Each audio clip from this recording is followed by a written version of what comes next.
আমাদের আজকের আয়োজন হুমায়ূন আহমেদের আমার ছেলেবেলা থেকে মাথামোটা শঙ্কর এবং গ্রিন বয়েজ ফুটবল ক্লাব।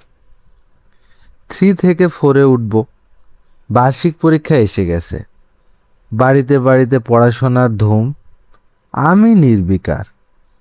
বই নিয়ে বসতে ভালো লাগে না, যদিও পড়তে বসতে হয়। সেই বসাটা পুরোপুরিই ভান। সবাই দেখলো আমি বই নিয়ে বসে আছি, এই পর্যন্তই। তখন প্রতি সন্ধ্যায় সিলেট শহরে মজাদার ব্যাপার হতো। তার নাম লেমটন লেকচার। কথাটা বোধহয় লণ্ঠন লেকচারের বিকৃত রূপ। ভ্রাম্যমাণ গাড়িতে করে জায়গায় জায়গায় সিনেমা দেখানো, পরিষ্কার পরিচ্ছন্নতা, ম্যালেরিয়া, এইসব ভালো ভালো জিনিস। আমাদের কাজের ছেলে রফিক খোঁজ নিয়ে আসে, আজ কোথায় ল্যাম্পটন লেকচার হচ্ছে। মুহূর্তে আমরা দুজন হাওয়া। রফিক তখন আমার বন্ধু স্থানীয়। তার কাছ থেকে বিড়ি খাওয়ার উপর কোর্স নিচ্ছি। বিড়ি খেলে কচি পেয়ারার পাতা চিবিয়ে মুখের গন্ধ নষ্ট করতে হয়, এসব গুহবিদ্যা শিখে নিচ্ছি। এই জাতীয় শিক্ষায় আমার আগ্রহের কোনো অভাব দেখা যাচ্ছে না।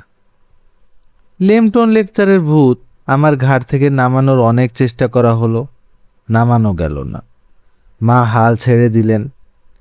এখন আর সন্ধ্যাবেলায় পড়তে বসতেও বলেন না। আমি মোটামুটি সুখে আছি বলা চলে। এমন এক সুখের সময়ে মাথামোটা শঙ্কর খুব উত্তেজিত ভঙ্গিতে বলল, তার মা তাকে বলেছেন সে যদি ক্লাস 3 থেকে পাশ করে 4-এ উঠতে পারে তাহলে তাকে ফুটবল কিনে দেবেন। সে আমার কাছে এসেছে সাহায্যের জন্য। কি করে এক ধাক্কায় পরের ক্লাসে ওঠা যায়। একটা চামড়ার ফুটবলের আমাদের খুবই শখ। সেই ফুটবল এখন মনে হচ্ছে খুব দূরের ব্যাপার নয়। সেই দিনই পরম উৎসাহে শঙ্করকে পড়াতে বসলাম। যে করেই হোক তাকে পাশ করাতে হবে। দুজন একই ক্লাসে পড়ি। এখন সে ছাত্র, আমি শিক্ষক। ওকে পড়ানোর জন্য নিজেকে প্রথমে পড়তে হয়, বুঝতে হয়। যা পড়ায় কি করে জানি মাথায় ঢোকে না তার। মনে হয় তার 2 কানে রিফ্লেক্টর লাগানো। যা বলা হয় সে রিফ্লেক্টরে ধাক্কা খেয়ে ফিরে আসে, ভেতরে ঢুকতে পারে না। যাই হোক, প্রাণপণ পরিশ্রম করে ছাত্র তৈরি হলো। দুজনই পরীক্ষা দিলাম। ফল বের হলে দেখা গেল আমার ছাত্র ফেল করেছে এবং আমি মুকুলের সমস্ত শিক্ষকদের স্তম্ভিত করে প্রথম হয়ে গেছি। ফুটবল পাওয়া যাবে না, এই দুঃখের রিপোর্ট কার্ড হাতে কাঁদতে কাঁদতে বাসায় ফিরলাম।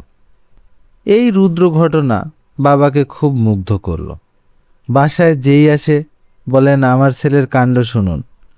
পরীক্ষায় ফার্স্ট হয়ে কাঁদতে কাঁদতে বাসায় ফিরেছে, কারণ হলো ড্যাশ ড্যাশ ড্যাশ।